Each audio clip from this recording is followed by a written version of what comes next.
저런 분들은 신굿을 하면 안 돼요. 정신병과 신병의 정확한 구분선은 필요하다고 봐요. 정신병이 있어서 귀신이 보이고 환청이 들리는 사람을 야, 너 신 왔으니까 신 받아야 돼 라고 해서 그 사람을 신굿을 해버리면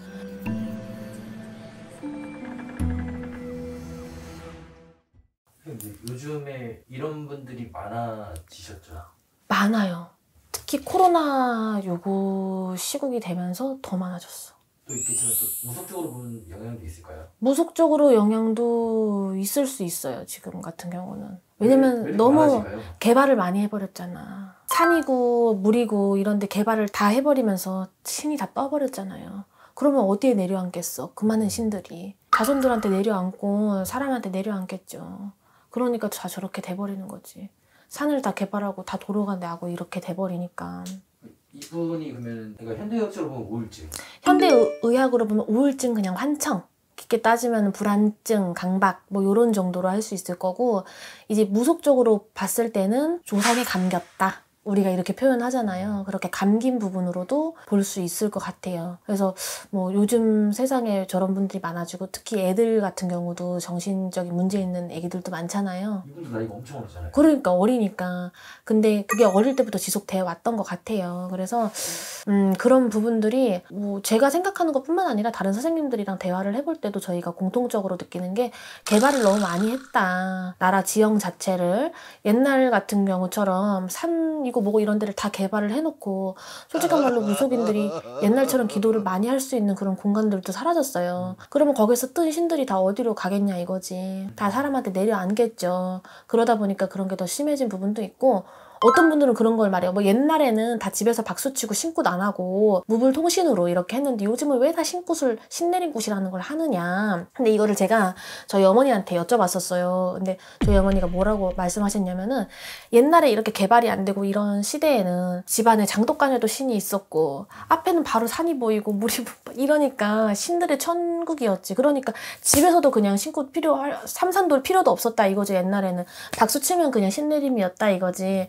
근데 지금 같은 경우는 우리가 신굿들은 삼산도 돌잖아요. 여기 다 끊겼잖아. 고속도로에, 터널에. 그러니 우리가 직접 거기를 가서 받을 수밖에 없는 거지. 그러니 가물인 사람들은 넘쳐나는 세상에, 다 끊어놨으니 신들이 내려앉아서 넘쳐나는 세상에 신내림이라는 걸 제대로 하려고 그래도 이 맥이 다 끊겨 있으니, 옛날에는 여기 산에서만 앉아서 기도를 해도 또 명산의 신들이 다 이렇게 올 수 있는 구조였다면, 지금은 말뚝도 박아놨어. 거기다가 뭐 터널이 뚫리고 다 이런 송신탑에 이런 것들, 이런 걸로 인해서 우리가 직접 그 위치를 가야지 받을 수 있는 그런, 진짜 무속인들이 기도하기에는 굉장히 어려운 시대가 됐단 말이에요. 그렇기 때문에 아마 신내림굿이라는 것도 조금 더 많이 생겨났지 않나 이렇게 이야기를 하고 있어요, 저희가. 저분들 같은 경우, 제가 저분들 입장에 생각을 해보면 내가 혹시 신내림을 받아야 되나? 이런 분들이 만약에 받는다.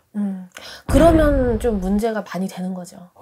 그래서 이제 그런 경우가 있잖아요. 일간에서 들리는 거로, 요즘 뭐 개나 소나 무당돼서 개나 소나 신굿 한다. 저런 분들은 신굿을 하면 안 돼요. 정신병과 신병의 정확한 구분선은 필요하다고 봐요. 근데 정신병이 있어서 귀신이 보이고 환청이 들리는 사람을 야, 너 신 왔으니까 신 받아야 돼 라고 해서 그 사람을 신굿을 해버리면, 이제 거기서는 계속 그런 사람들이 파양이 되겠죠. 파생이 되겠죠. 저분 같은 경우는 좀 이제 지금 심적으로 많이 약해져 있는. 그렇죠.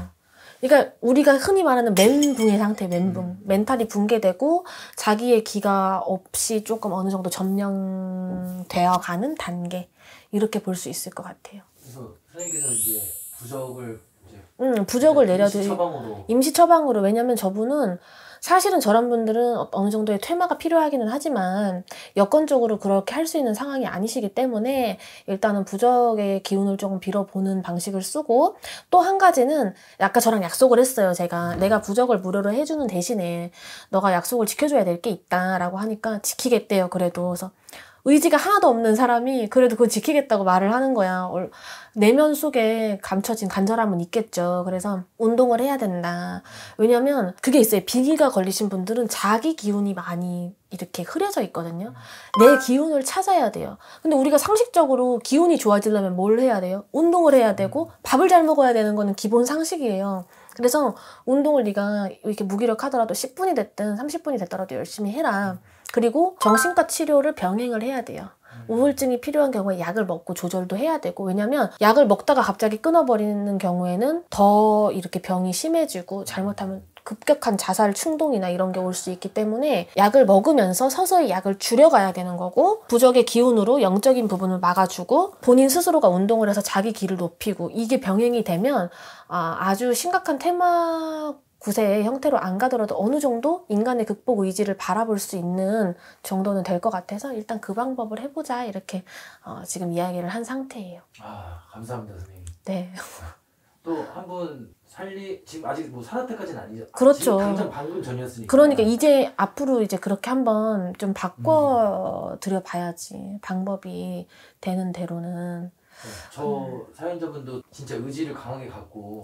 그러니까 근데 문제는 말씀 잘 듣고 그렇게 하면 좋은데 의지가 지금 너무 없어서 너무 걱정이기는 해요. 의지가 너무 없어서. 좋은 소식 있었으면 좋겠어요. 감사합니다. 네, 감사합니다.